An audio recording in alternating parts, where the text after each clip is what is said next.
माननी होगी कि यहाँ law of conservation of mass जो है वो एग्जैक्टली फॉलो होगी, तब जाके आप स्टोइकोमेट्रिक कैलकुलेशंस कर सकते हो। तो ये हम मान लेते हैं कि वैसे आम रिएक्शन में ये लॉ जो है, law of conservation of mass follow हो जाती है, लेकिन जो न्यूक्लियर रिएक्शंस होते हैं वहां पे फिर जो है कुछ मास एनर्जी में कन्वर्ट हो जाता है, तो law of conservation of mass जो है वहां जाके फेल हो जाता है। लेकिन यहाँ हमारे लिए कोई मसला नहीं है। तो हम ये मेरे कितना मिला है 1 और 4 और 7 11, तो ये 11 ग्राम जो है, तब जाके अगर मैंने इसको करेक्ट किया है 4 1 और 7 and 4 11, ठीक है। तो 111 ग्राम जो है आपका ये प्रोडक्ट बन जाएगी अगर इसी हिसाब से आप कर ले। अब लेट्स सपोज ये तो चले ठीक है, मतलब जो बैलेंस केमिकल इक्वेशन है, जो एग्जैक्ट इक्वेशन है, उसको मैंने ट्रांसलेट कर लिया। लेकिन हर जगह हम इसी तरह नहीं करते हैं कि जो इक्वेशन बता रहे हैं वो एग्जैक्टली हम वो अमाउंट्स ले ले और उतने अमाउंट में प्रोडक्ट बना ले। क्या पता हमें इससे ज्यादा की जरूरत है, या फिर क्या पता हमारे पास इतने रिएक्टेंट्स नहीं है तो हम इससे कम बनाना चाहते हैं। तो ये दो बातें आपने ज़हन में रखनी होगी, ठीक है। तो हर जगह इस तरह हम नहीं करते। लेट्स से ये 111 जो ग्राम है, जो 111 ग्राम है, एक बंदे को इतना चाहिए कैल्शियम क्लोराइड, और हम 3 बंदे, हम कितने बंदे हैं? 3 बंदे हैं। तो मुझे भी 111 ग्राम चाहिए कैल्शियम क्लोराइड, जो मेरा दूसरा दोस्त है उसको भी चाहिए, और जो तीसरा है उसको भी 111 ग्राम चाहिए। तो क्या इसका ये मतलब हुआ कि मैं ये रिएक्शन 3 टाइम्स लगाऊंगा? एक दफा मेरे लिए, एक दफा मेरे दोस्त के लिए, और एक दफा जो है वो जो हमारा तीसरा दोस्त है उसके लिए? नहीं, उससे टाइम भी ज्यादा कंज्यूम हो जाएगा, एनर्जी की कंजम्पशन भी ज्यादा होगी, और लेबर वर्क भी उसी में ज्यादा होगा, 3 टाइम्स होगा।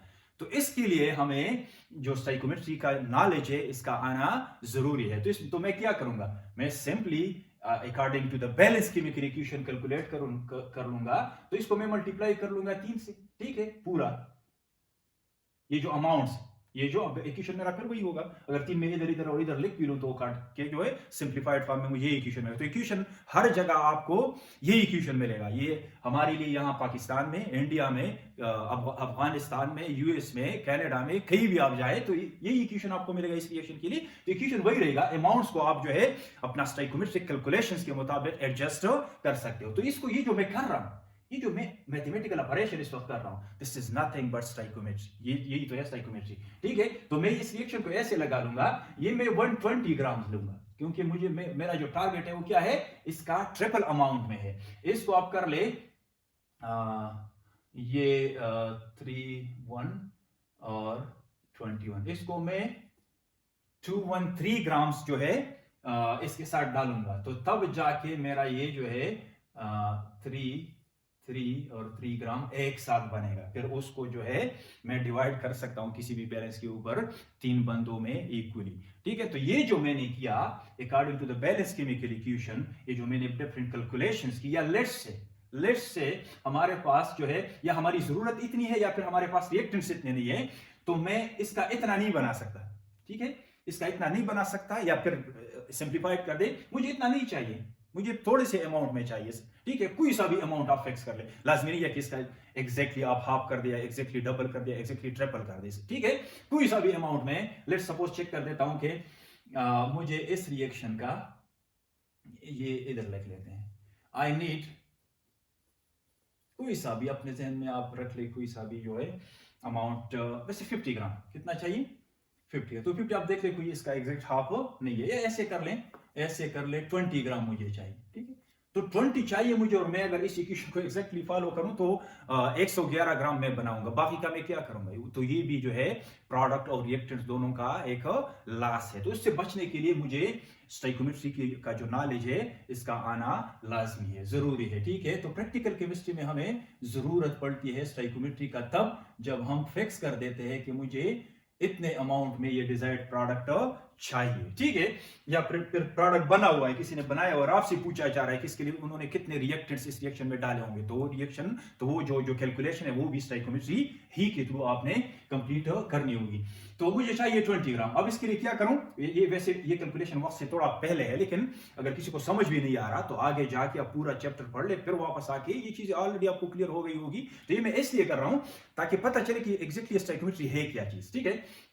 तो लेट्स से मुझे चाहिए, मैंने फिक्स कर दिया 20 ग्राम ऑफ कैल्शियम क्लोराइड चाहिए। कितना चाहिए? 20 ग्राम ऑफ कैल्शियम क्लोराइड। अब आप रिएक्शन को देख लीजिए, रिएक्शन आपको कह रहा है कि आप इतना 40 ग्राम इसका लोगे, 71 ग्राम इसका लोगे, तो तब जाके आपका बनेगा 111 ग्राम। मैंने कहा मुझे इतना नहीं चाहिए, तो इस लिहाज से जो है मैंने फिर ये चीजें कैलकुलेट करनी होगी। ठीक है, तो सबसे पहले फिर आप ये कर लें, ये फिर मोल्स में बड़ा आसान हो जाता है। ये 111 ग्राम जो है इसका 1 मोल है। ठीक है, और ये 71 ग्राम जो है इसका 1 मोल है, और ये 40 ग्राम जो है इसका 1 मोल है। ठीक है, तो एक काम कर ले, वैसे भी सारे एक 1:1 में है, तो इसका आप मोल्स मालूम कर ले। ठीक है, तो कैल्शियम क्लोराइड जो है CaCl2, ये आपको कितना चाहिए? 20 ग्राम्स चाहिए। ठीक है, इसका अपना मास कितना होता है? Molar mass. इसके लिए आपको मोलर मास की जरूरत पड़ेगी। ठीक है, ये वैसे वक्त से पहले हम कर रहे हैं, बाद में हमें यही इन्हीं चीजों को समझना है आगे जाके। लेकिन मैं इसमें मेरा अपना एक मकसद है, वो ये कि ताकि आप लोगों को एक सुपरफिशियली पता चले कि आगे क्या आने वाला है। ठीक है, तो मोलर मास इसका है, molar mass of calcium chloride, इसकी हमें जरूरत पड़ेगी। और ये कोई मुश्किल बात नहीं है, क्योंकि अब अगर आप इसको किसी के मास इन ग्राम्स को मोल्स में कन्वर्ट करना चाहते हैं, तो इसके लिए फिर आप सबको फार्मूला याद है क्लास 10 से, अगर नहीं है तो यहाँ आप लोग सीख लोगे। वो है हमारा कि मोलर मास भी चाहिए हमें। तो ये आप कर ले 40 और 71। ठीक है, 40 और 71 ऑलरेडी हमने कर चुके हैं। 1 मोल इसका, 1 मोल का जो मास होता है वो मोलर मास होता है। ठीक है, तो 1 ग्राम्स पर मोल यूनिट इसका, फिर ये आपने लिखनी होगी। अब मुझे चाहिए इसके मोल्स। क्या चाहिए? मोल्स। क्विकली कर लिए, कोई मुश्किल नहीं है। 20 डिवाइडेड बाय 111।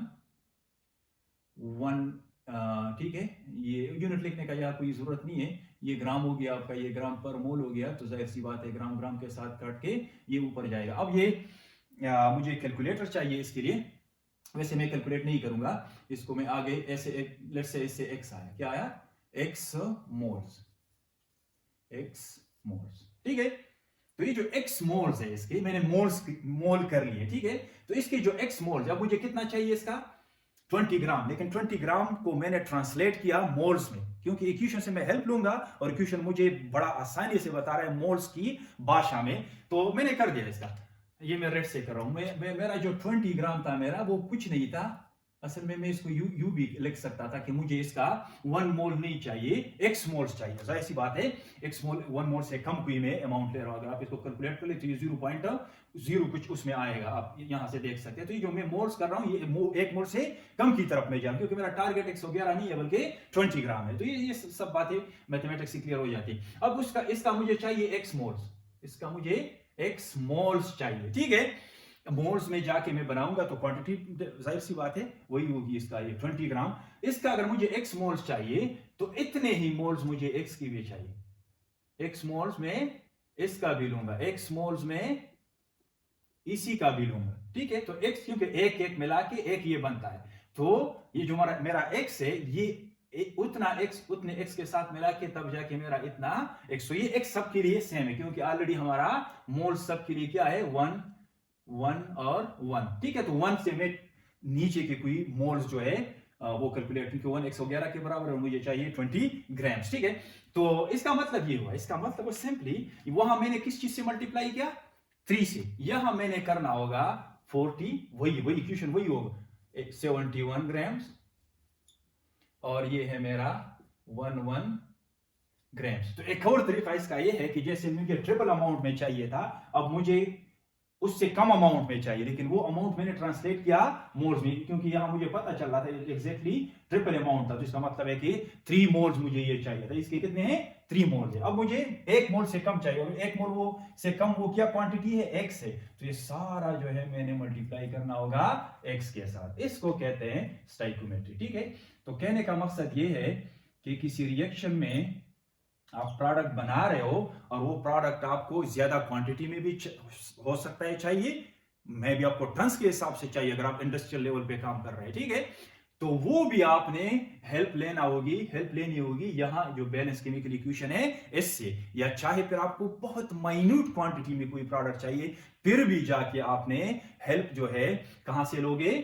ये अपना जो बैलेंस केमिकल इक्वेशन है यहां से। ठीक है, तो ये एक रियल एग्जांपल में जरूरी समझ रहा था आप लोगों को बता दूं। अब ये कंक्लूड कर रहे हैं सारा, ये जो स्टोइकियोमेट्री का हमने अभी तक पढ़ा, इसको कंक्लूड कर रहे हैं। तो कंक्लूजन ये है, कंक्लूजन ये है स्टोइकोमेट्री का जो वर्ड है इसको समझने के बाद, और ये जो डिफिनीशन पे हमने डिस्कशन की इस सब के बाद जो है कंक्लूजन ये है कि stoichiometry is a quantitative chemistry. तो ये आप लिख ले, एक इंपॉर्टेंट पॉइंट है, स्टोइकोमेट्री इज अ, या स्टोइकोमेट्री जिस तरह भी आप चाहे इसको प्रोनाउंस करे, is a quantitative chemistry.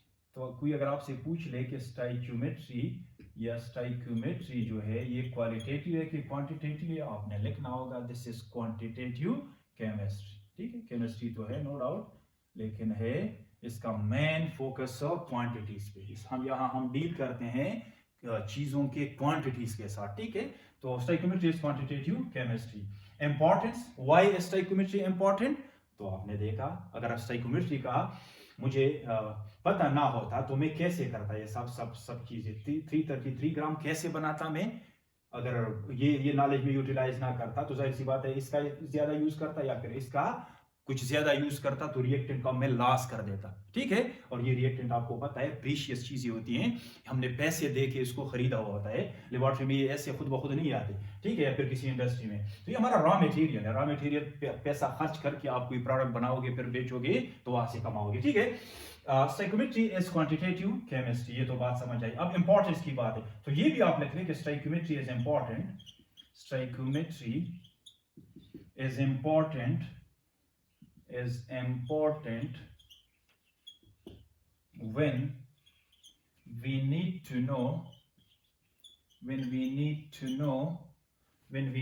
know that how much